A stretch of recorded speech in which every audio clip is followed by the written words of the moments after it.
A nossa Bíblia em Provérbios capítulo 3, vamos ver se a gente consegue terminar o capítulo 3 no dia de hoje. A gente já está há uns bons domingos nesse capítulo, e isso comprova uma única coisa, que a Bíblia, ela não é que nem um livro comum, ela é tão rica nas suas reflexões que seria possível passar anos analisando cada versículo, cada fundamento, cada implicação, observando as traduções, estudando os contextos históricos em que esses livros foram escritos. Mas o nosso propósito é que a gente tenha pelo menos uma visão geral do livro de Provérbios, e não estamos aqui, como a gente tem falado ultimamente, para nos prostrarmos diante da sabedoria de Salomão. Não é esse o objetivo. O nosso objetivo é realmente nos prostrarmos diante da sabedoria de Deus, que concedeu essa sabedoria a Salomão, de tal maneira que, mesmo que Salomão não tenha sido um grande exemplo daquilo que ele conhecia, todos os seus ensinamentos, todas as suas conclusões, elas são frutos de uma graça que Deus concedeu a ele. E a grande verdade é que quanto mais capazes nós somos de assimilar esses fundamentos do Evangelho, mais felizes nós seremos. E é por isso também que nós não estamos falando em religiosidade e moralismo, porque na verdade nem a religião e nem a mera moralidade elas são suficientes para salvar alguém. Na verdade são pedras de tropeço. O que nós precisamos é que o Senhor abra os nossos olhos para que nós compreendamos o nosso pecado, a nossa pequenez, a nossa miséria, e que dentro dessa visão clara daquilo que nós somos, nós reconheçamos a necessidade urgente que nós temos de um Salvador. E o livro de Provérbios, ele nos apresenta a figura majestosa e grandiosa daquele que é a personificação da verdadeira sabedoria. Capítulo 3, nós vamos considerar do versículo 13 ao versículo de número 35. Só que eu queria fazer uma consideração, que é o seguinte: nesse trecho que nós vamos considerar, na verdade ele fala sobre ele tem uma divisão natural de alguns itens que nós poderíamos falar de um tema geral, que são as bênçãos que nós recebemos das mãos de Deus. E do versículo 13 até o 35, Salomão ele vai dividir essas bênçãos em alguns grupos, das quais nós nos consideraremos separadamente. Então, dentro desse tema geral, que são as bênçãos vindas de Deus, ele vai falar sobre a bênção da riqueza como fruto da sabedoria, falará também sobre a bênção da harmonia com a criação de Deus, e finalmente sobre a bênção de realmente nós desfrutarmos do cuidado providencial do Pai. E a última fala dos relacionamentos saudáveis com as pessoas, porque na verdade isso também é um fruto da bênção, da misericórdia e da graça de Deus. Então nós vamos nos concentrar primeiramente nesse primeiro grupo, que são as riquezas como fruto da sabedoria. E aqui a gente precisa desmistificar alguns conceitos. E a primeira pergunta que eu faço é a seguinte: a riqueza é uma bênção ou é uma maldição? Pode falar, o Abner e depois o Weber, porque você falou que ia falar, mas ele levantou a mão. Então, nessa ordem. Pode falar, Abner. Se ela for uma riqueza abençoada por Deus, ela será uma bênção. Certo. Mas se ela for uma riqueza que não foi abençoada por Deus, simplesmente permitida, né? Porque desde o homem inventou no caso. Um propósito político. Certo. Essa semana, outra descoberta de um político aí que, segue que Deus permitiu que isso acontecesse. Então será uma maldição. Isso. Gosto quando Deus abençoou, e essa pessoa serve a Deus com a sua riqueza, certo, será bem abençoado, sucedido. Mas se ele for coisado, será maldição. Então, na sua opinião, depende de como essa riqueza é conquistada. Se é pelos meios legítimos, é uma bênção. Se não, uma maldição. É um fundamento importante e verdadeiro. Eu visualizaria de um outro ponto de vista ou perspectiva. Em que local do seu coração a riqueza está situada? Certo. Se ela ocupa a maior parte da sua vida, se ela é seu único intento, sua única busca, ou se ela simplesmente é um acessório na sua vida. Exatamente. Que você utiliza conforme Deus lhe concede sabedoria. Exatamente. Pode falar também. O importante é o que Salomão disse: eu não quero nem riqueza nem pobreza. Se eu tiver pobre, eu vou amaldiçoar. Isso. Se eu for muito rico também, eu posso me esquecer. Então, assim, me deu pão que sustenta. Exatamente. É interessante, né, como que o homem mais rico para os padrões da época tenha pedido simplesmente o necessário. Antes da gente entrar nessa questão, vamos ver então o versículo 13, do versículo 13 até o verso 18, que diz assim. Eu quero que os irmãos prestem bastante atenção em como que Salomão vai falar das riquezas e do dinheiro de uma maneira geral. Feliz o homem que acha sabedoria e o homem que adquire conhecimento, porque melhor é o lucro que ela dá do que o da prata, e melhor a sua renda do que o ouro mais fino. Mais preciosa é do que pérolas, e tudo que pode desejar não é comparável a ela. O alongar-se da vida está na sua mão direita, na sua esquerda riquezas e honra. Os seus caminhos são caminhos deliciosos, e todas as suas veredas paz. É árvore da vida para os que alcançam, e felizes são todos os que a retêm. A primeira coisa que nós temos que entender quando nós falamos sobre riqueza é que a riqueza, de fato, ela é uma bênção, como o Abner colocou, quando ela é conquistada legitimamente, quando ela é fruto de um esforço, de uma dedicação. Mas ainda mais importante do que isso, depois que a riqueza é conquistada, é o lugar que ela ocupa no nosso coração. Porque tanto a riqueza quanto qualquer outra coisa, pode ser até um filho, se eles ocupam um lugar de centralidade no nosso coração, certamente eles serão maldição.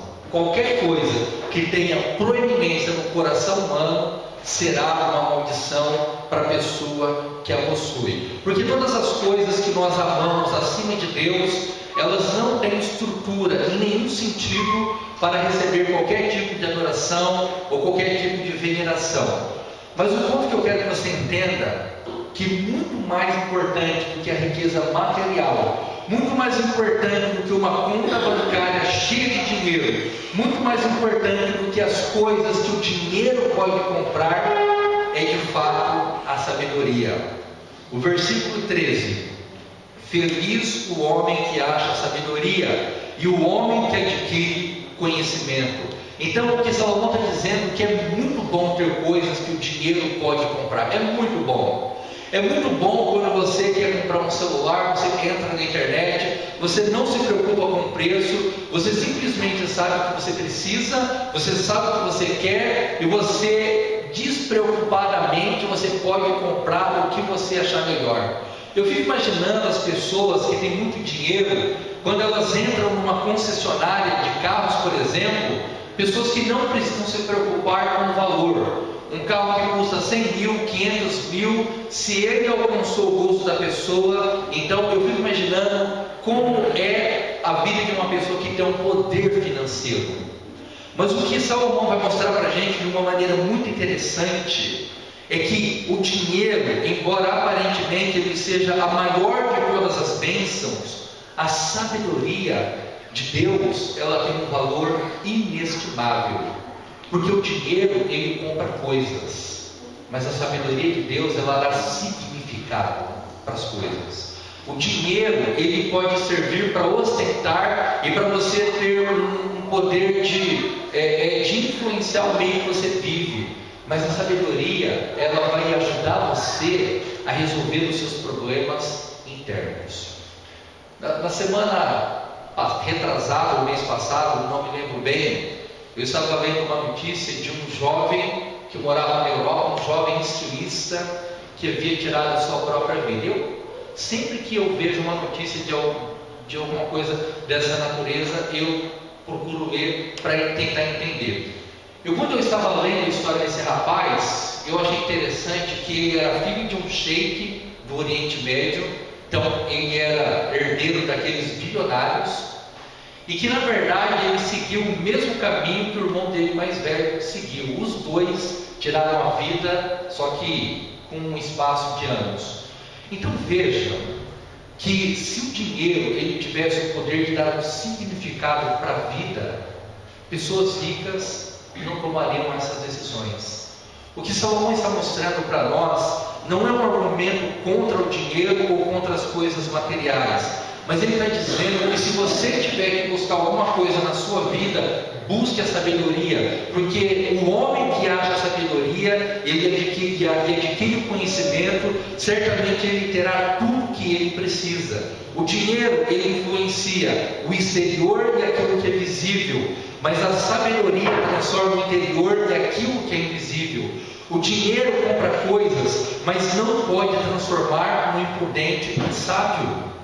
Uma pessoa que é destituída de inteligência, uma pessoa que não consegue ver a beleza da vida, uma pessoa que trata a sua vida com leviandade, uma pessoa, por exemplo, que entra no caminho das drogas, que destrói o seu corpo, que escraviza o seu corpo, uma pessoa que por exemplo, não vê a beleza da vida ou das relações familiares, nenhum dinheiro do mundo pode transformar um tolo em uma pessoa sábia. Pode deixar mais bonito, pode deixar uma pessoa invejável aos olhos humanos, mas a sabedoria, ela transforma todas as coisas. Veja que uma pessoa sábia, ela não é refém de elogios. Uma pessoa sábia, ela não se importa com isso. As pessoas tolas, sim. Os tolos querem ser elogiados o tempo inteiro, mas os sábios não. Os tolos, eles têm uma necessidade quase que dominante de ser respeitado, de ter o seu espaço. É só você observar essas lutas. As pessoas, elas querem me respeite, tal, não sei o que, me ame do jeito que eu sou. Mas uma pessoa sábia, ela não vive em função disso. Uma pessoa sábia é resolvida em si mesma. E ainda que ela tenha um respeito ou não no círculo onde ela vive, ela é uma pessoa em si mesma realizada. Veja o que diz o versículo 14: porque melhor é o lucro que ela dá da sabedoria do que o da prata, e melhor a sua renda do que o ouro mais fino. Em outras palavras, as consequências da sabedoria na nossa vida, elas serão muito mais preciosas e muito mais valiosas do que aquilo que o dinheiro em si mesmo pode comprar. O primeiro ponto que eu quero que nós entendamos é isso. Ainda dentro desse raciocínio, o versículo 15, ele diz: mais preciosa é do que pérolas, falando sobre a sabedoria, e tudo que podes desejar não é comparável a ela. A pedra preciosa, ela não compra a sabedoria. Veja que o versículo 16 ele vai dizer que o alongar-se da vida está na sua mão direita, e na sua esquerda riquezas e honra. Os seus caminhos são caminhos deliciosos, e todas as suas veredas paz. Em outras palavras, quando você tem tudo que uma pessoa normal poderia desejar ter, você não pode pegar os seus recursos materiais e comprar uma dose de sabedoria. Você não pode fazer isso. Mas se você tem a sabedoria de Deus, que vai ajudar você na disciplina, vai ajudar você nos seus objetivos, consequentemente as outras coisas virão. E antes do Abner falar, eu só quero fazer uma outra colocação, que é o seguinte: a gente fica falando aqui de riquezas e tudo mais, mas de uma certa maneira a riqueza, ela tem um sentido relativo. Porque quando nós imaginamos o que é uma pessoa rica, quem que nós pensamos? Quem que é uma pessoa rica? Eber, essa pessoa é rica. Eu ouvi uma vez um conceito de uma pessoa afirmando que o exemplo que ele dava era que aqui em Palmares não existia ninguém rico. Sim, mas eu falo no geral mesmo. Certo, mas vou tentar explicar o conceito dele. Ele acreditava que uma pessoa rica era aquela pessoa que podia falar: hoje eu não vou trabalhar, eu vou ficar 15 ou 20 dias sem trabalhar, e não faz diferença. Isso. É aquilo que o dinheiro realmente, ele possui o dinheiro, mas que o que ele gasta não faz diferença para ele, não afeta, o orçamento dele não diminui a riqueza que ele tem. Orçamento. Nós pensamos nessa palavra. Pode falar. Então quando você quer isso sem trabalhar, só vou ficar sem comer também. Você pode, mas... Não, aí agora, a pedra, né, preciosa não compra sabedoria. A sabedoria compra pedra. Isso, exatamente. A sabedoria compra pedra, né? Mas a pedra não compra sabedoria. Isso. Não, eu pensei que semana minha mensagem sobre o Deus desconhecido.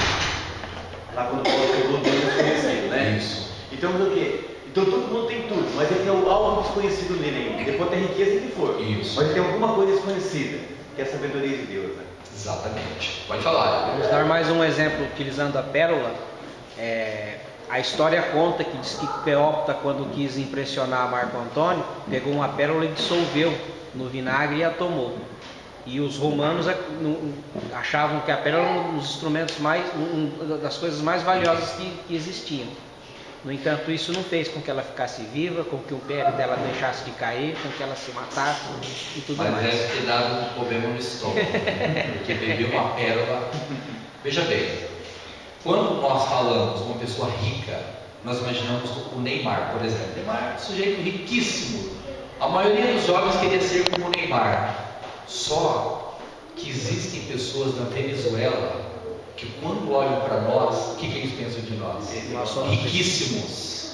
Essas pessoas que têm um prato de comida todos os dias, elas são muito ricas.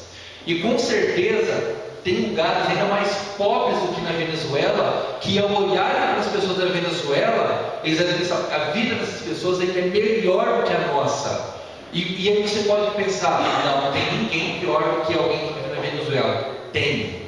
Nos países africanos, a guerra civil é tão cruel, que eles não hesitam em matar os seus irmãos das maneiras mais selvagens possível. Então eu quero que você entenda que se você analisar bem, nós somos pessoas ricas. Nós não somos ricos que nem o Neymar. Nós não temos o mesmo poder financeiro que as grandes personalidades. Mas em níveis mundiais, nós estamos numa escala que nós somos muito ricos.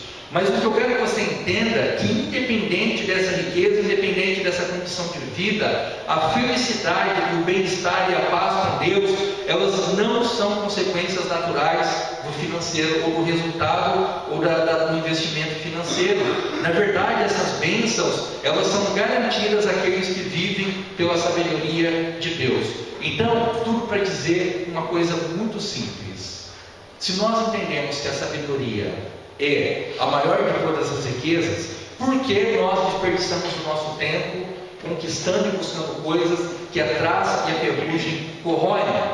Eu não estou incentivando ou desmotivando nós de termos uma vida melhor, mas eu estou dizendo que com a mesma intensidade que nós buscamos as coisas materiais e visíveis, nós devemos buscar também a sabedoria, com a diferença de que a busca pela sabedoria, ela não te custará nada, exceto o desejo e a disciplina de buscá-la. Ainda dentro dessa colocação, desse primeiro item, quando Salomão está falando sobre a riqueza como fruto da sabedoria, ele vai dizer no verso de número 18: é árvore de vida para os que alcançam, e felizes são todos os que a retêm.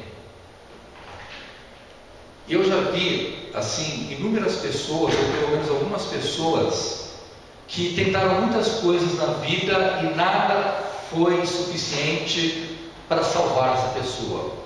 Mas que quando elas se encontram com Cristo, ao olhar para essas pessoas, você percebe que é como se um grande fardo fosse retirado dos seus ombros e a vida se torna melhor. Por que eu estou dizendo isso?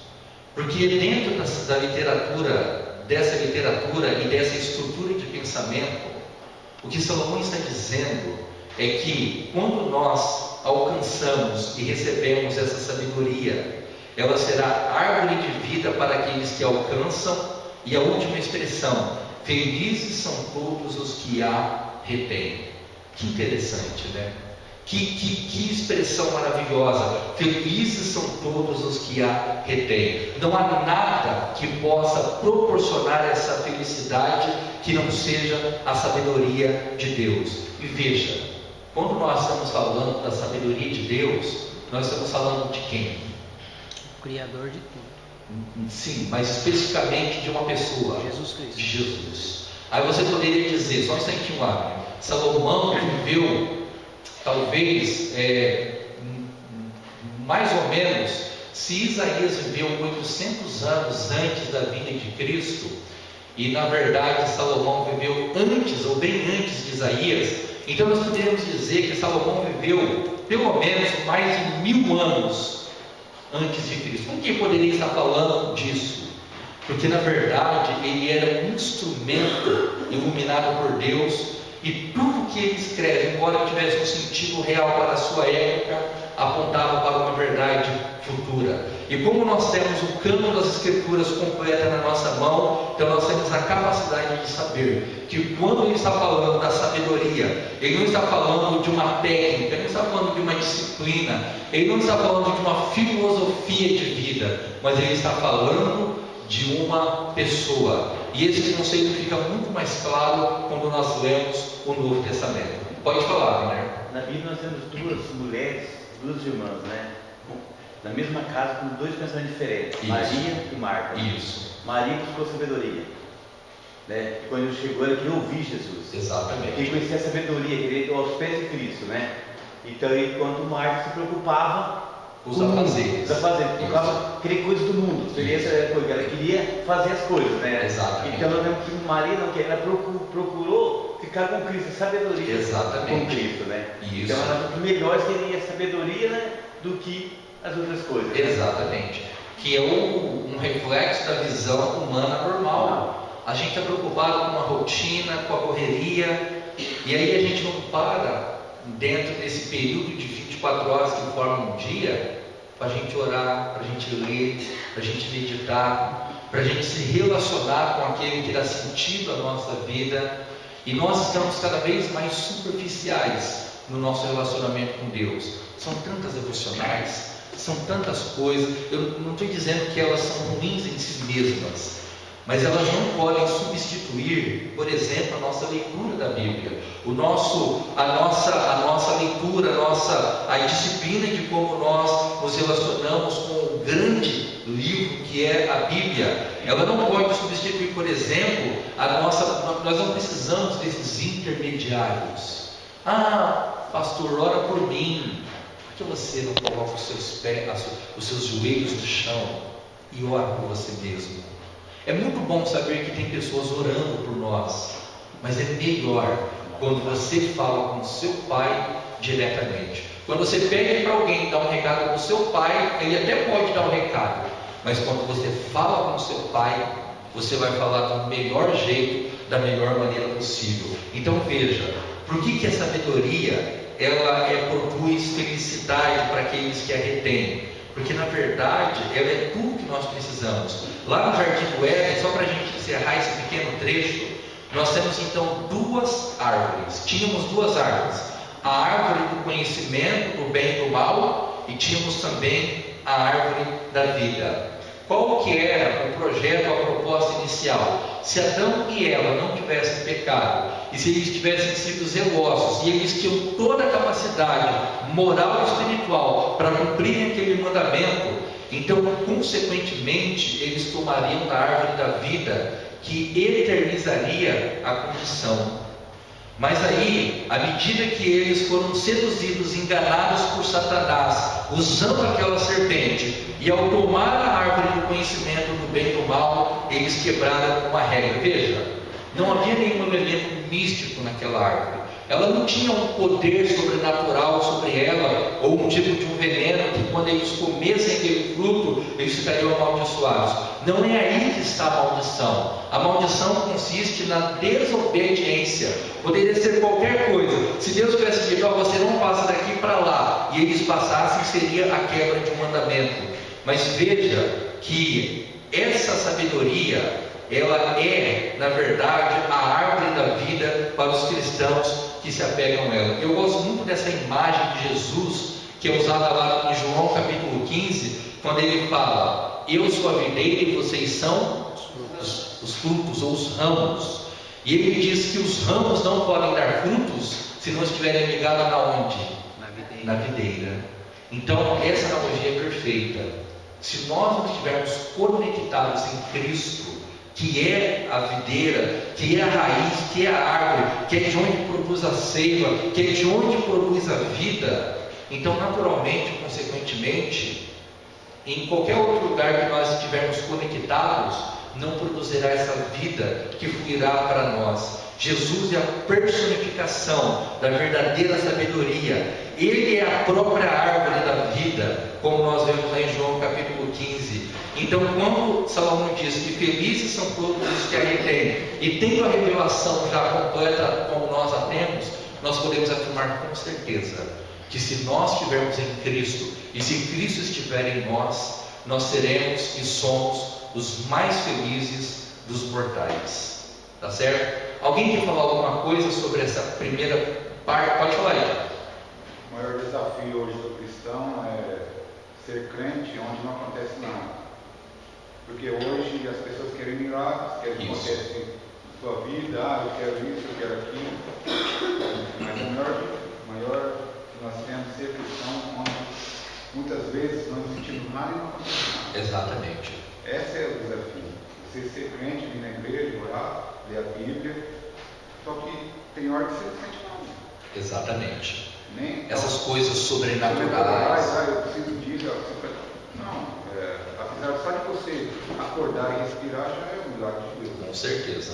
Então não precisa pedir nada ou crer em nada. O desafio hoje é isso: ser crente onde não acontece nada. Exatamente. Eu estava. Tem um livro que está até na biblioteca, que fala sobre educação de filhos, e foi uma coisa interessante que eu nunca tinha parado para pensar. Os nossos filhos perguntam muito, não perguntam, e muitas vezes nós não queremos responder as perguntas. Quando você crescer você vai saber e tal, mas se for para pensar que as perguntas dos nossos filhos são portas enormes que são abertas diante de nós para que nós possamos educá-los na verdadeira sabedoria. Você já parou para pensar que quando nós estamos nesse processo, e quando eles ainda são pequenos, nós podemos usar as perguntas que eles fazem para usar textos da Bíblia para doutriná-los e fundamentá-los na verdadeira verdade? Por que eu estou falando isso? Porque esse é um exercício que nós podemos começar desde sempre. Pai, por que o mundo ele é assim? Por que aquela criança tem aquela doença ou aquela deformidade física? Não sei se é esse o termo que se usa, não sei nem se pode chamar isso mais, se usar esse termo mais, porque hoje tudo é tão politicamente correto que você tem que escolher as palavras certas. Mas você pode usar todas as coisas que acontecem nesse mundo e que geram dúvidas neles para orientá-los numa visão bíblica cristã, porque sinceramente as melhores respostas e as mais coerentes, elas sempre estarão na palavra de Deus. Agora nós vamos prosseguir aqui para a segunda parte, então, esse primeiro bloco que vai do verso 13 ao verso 18. Salomão fala sobre a riqueza como fruto da sabedoria. Ser rico é muito bom, mas ser sábio é muito melhor. Nessa segunda parte, ele vai falar sobre a segunda bênção, que é o que nós poderíamos chamar de uma vida harmoniosa com a criação de Deus. Apenas os versos 19 e 20 dizem assim: o Senhor com sabedoria fundou a terra, com inteligência estabeleceu os céus. Pelo seu conhecimento os abismos se rompem e as nuvens destilam orvalho. Tem uma coisa muito interessante, antes da gente entrar aqui nesse ponto propriamente, que eu queria falar para os irmãos, que é com relação às nossas limitações de entender as coisas. É muito comum, quando nós não entendemos um determinado assunto, então nós falamos assim: eu não acredito nisso, porque eu simplesmente não entendo. Mas Quando nós não entendemos uma coisa, será que o problema está em nós que somos incapazes de entender? Ou o problema está na maneira como aquilo foi feito? Claro que o problema está em nós. A nossa limitação, ela é muito evidente. Então, a pessoa sábia, ela reconhece primeiramente a sua limitação. Nós não temos respostas para todas as coisas. Nós não somos capazes de entender os desígnios de Deus perfeitamente e completamente. Nós não sabemos explicar por que Deus ele exerce a graça para um grupo e coloca essas pessoas no céu e ama essas pessoas de tal maneira que ele envia o seu filho para morrer por essas pessoas, e não entendemos e não sabemos explicar racionalmente, profundamente, por que outras pessoas são rejeitadas e elas irão fatalmente para o inferno. Não entendemos por que nós temos essas duas linhagens sendo claramente divididas desde o princípio. Lá entre Caim e Abel, depois entre Jacó e Esaú, essa linhagem sendo dividida também futuramente, quando nós vemos a questão de Isaac e Ismael, sempre dividida em duas, uma que vive para Deus e outra que não vive para Deus. E lembrando que aquela que vive para Deus às vezes vivia tão perversamente como os que não viviam, que era o caso de quem, por exemplo? Qual exemplo nós temos na Bíblia de uma descendência santa, mas que até um certo momento vivia de maneira perversa? Não, Saul não. De dois irmãos, que o nome significava enganador. Jacó. Veja que o nome de Jacó foi mudado para o que depois? Israel. Mas antes de Israel, o seu nome era Jacó. E o que significa Jacó? Enganador, suplantador. Qual critério Deus usou para escolher Jacó e rejeitar Esaú? Lembrando que Esaú era o primogênito. A lógica era sempre o filho mais velho. Sabemos. Não sei por que num dia qualquer eu estava lá na cidade de Minas Gerais, no Zambim, andando por aquelas ruas, conhecendo tudo. Eu não sei por que num belo dia alguém foi lá, me chamou, vamos lá na igreja e tal. Lembro até que nem gostei da primeira vez, achei ruim mesmo assim. E foi justo num dia que o missionário estava falando sobre dízimos e ofertas, ainda por cima falando de dinheiro. Não gostei, mas aquilo foi tão forte e foi tão atrativo que você simplesmente não tem escolha que não seja viver daquela maneira. Tudo para dizer que a pessoa sábia, ela entende a sua limitação e ela entende que os desígnios de Deus são superiores à nossa capacidade de entender. E dentro da nossa colocação, a pessoa sábia entende que este mundo pertence a Deus, foi criado por Ele e que na verdade nós estamos nele porque Deus nos permitiu. Foi a sabedoria de Deus que fez todas as coisas. A sabedoria de Deus, inclusive, que criou as leis naturais. Então você veja que no mundo há muitas leis que governam o próprio cosmos. A lei das estações, a lei dos mais fortes, que é muito comum entre os animais, quando um se alimenta do outro dentro do processo da cadeia alimentar. Nós temos dentro das leis da natureza a questão das temperaturas. Então tudo isso foi criado por Deus, e fora de Deus não há nenhuma explicação que seja plausível, que explique isso com dignidade. Mas aí você pode dizer que o pastor Ricardo não está explicando isso cientificamente. É verdade, eu não tenho capacidade para explicar isso cientificamente, mas um homem chamado Marcus Eberlin, ele tem. Assista os vídeos dele. Ele é um dos líderes de um projeto chamado Teoria do Design Inteligente, e com muita sabedoria e usando uma linguagem muito mais técnica e científica, ele vai mostrar de uma maneira muito interessante como que todo o cosmos criado por Deus, eles apontam para uma mente superior inteligente que criou. Então a obediência das leis da natureza faz com que trabalhem em nosso favor. A desobediência faz com que trabalhem contra nós. Por exemplo, outro dia eu estava conversando com o Weber e nós estávamos falando sobre geadas. Olha que tema de conversa, né? Geadas. E eu estava contando para ele que em 94 94 teve uma geada muito forte em Moçambique que matou todos os cafezais. E até antes dessa conversa, eu nunca tinha visto falar o lado positivo da geada, mas o Heber me falou. E qual que é o lado positivo? Exatamente. Por exemplo, até a semana retrasada, mês passado, nós estávamos sofrendo com a dengue. Até o caminhão da prefeitura passou jogando veneno dentro das nossas casas. Mata o mosquito da dengue, mata, mas mata nós junto, né? Porque não é bom ficar respirando veneno. O que Deus faz? O frio vem, ou seja, um próprio predador da lei da natureza muito mais forte do que o homem. Então eu só quero que você entenda que se nós tivermos essa percepção de que as coisas têm um propósito, de que elas têm uma lei, e quando nós trabalhamos em consonância com essa lei, ela redundará em nosso favor. A nossa região aqui, ela está totalmente dominada pela cana. O que fatalmente vai acontecer, não sei se daqui 5 anos, 10 anos ou 50 anos? O que fatalmente vai acontecer numa região rica, de terra muito boa, mas que conta só uma coisa? Exatamente, a terra enfraquece.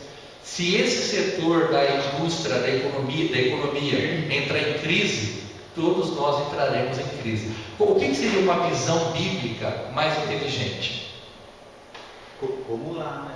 Quando Deus deu lá, né? Há 7 anos trabalhariam e descansariam. E esse é o primeiro princípio, bíblico. Então, quer dizer, 7 anos ia plantar. Então, eu estou podendo plantar 7 anos a cana, tirar 1 ano, deixava a terra produzir o que produzir, mato, o que fosse, para depois fazer para renovar. Isso é bíblico. Exatamente. Né? E o homem já desobedeceu. E a outra coisa que você diz aí, né? Por que hoje então há muita praga? Porque o próprio homem matou o animal, o predador que comia praga. Exatamente. Então aí matou ele, aconteceu. O homem veio outras pragas. Exatamente. E hoje eles procuram o quê? Fazem em laboratório praga para que coma ela, né? Exatamente. E não precisava, porque Deus não tinha dado. Exatamente. Então tudo isso explica que se nós vivêssemos em harmonia com o nosso meio ambiente, com a lei e com a lei que Deus nos ensina, se nós plantássemos a variedade das coisas, se nós, por exemplo, usássemos a terra com inteligência, deixando ela descansar nos períodos certos, talvez não precisássemos pôr tantas coisas nela, enfim, toda a desordem, ela se dá pela nossa incapacidade de nos relacionarmos sabiamente. Estou falando nós, mas o humano de uma forma geral. O Heber falar, depois você fala, que ele tinha levantado. Complementando o que o Abner falou, o que eu costumo falar sempre, falo para diversas pessoas isso, também acredito nisso. A Bíblia, ela traz vamos dizer assim, as normas e regras da agricultura. Deus deixou isso escrito na Bíblia, o livro de conhecimento, o entendimento, que a gente tanto falou aqui até hoje. Exatamente. Certo? Não era, ele ainda explicava para eles os períodos que dividisse a terra em partes para que ele não ficasse sem mantimento durante um determinado tempo. Exatamente. Certo? E tudo mais. Então, o conhecimento e a sabedoria estão ali à nossa disposição e não custam nada, como você já disse, a informação. Aí cai que nós estamos no início falando, porque a ganância do homem. Exatamente. Não querer. Produzir mais, em grandes quantidades. Querer, então ele joga mais adubo esse ano, ele joga mais, e é onde que, né? Vai chegar uma hora que não vai, tanto que ele vai jogar que não vai dar mais nada. Eu fico pensando na vinha de Nabote, por exemplo. Por que será que ela era tão produtiva? Porque certamente ele usava estratégias mais inteligentes e sábias. Devia ser muito lindo para o rei Exato. E não conseguiu fazer uma igual. Então, os cristãos que vivem de acordo com a sabedoria de Deus, eles são bons mordomos da criação e a usam para a glória de Deus, tá certo? Eu vou deixar esse próximo item para a próxima semana, quando nós vamos falar sobre o cuidado providencial do Pai, mas sempre lembrando que todas essas bênçãos, elas são frutos de uma coisa, é a sabedoria de Deus. A sabedoria de Deus, ela faz a gente não seguir o senso comum, aquilo que todo mundo faz. E a sabedoria de Deus, ela tem uma coisa interessante também. Ela faz a gente aprender com os erros, porque fatalmente nós erramos. E erramos, infelizmente, com muito mais frequência do que gostaríamos. A sabedoria, ela abre a nossa mente, até mesmo para que as coisas que a gente faz errado sirvam de lição para o futuro. Tá certo? Alguém quer fazer alguma dúvida, alguma colocação, algum acréscimo, alguma contribuição, talvez? Falando dos erros, né? Certo? A Escritura diz que é melhor aprender com os erros dos outros do que errar para aprender. Exatamente. Eu sempre falo isso na oração. Se puder aprender sem errar. Isso, é aprender com os erros dos outros, para você não sofrer com os seus erros. Né? Foi igual de Jonas. É melhor aprender com os erros de Jonas, né? Do que sofrer o que ele sofreu aprendendo os erros dele. É melhor ser obediente para fazer certo. Exatamente. Então que Deus assim nos abençoe. Eu passo a palavra para mim mesmo, né, hoje.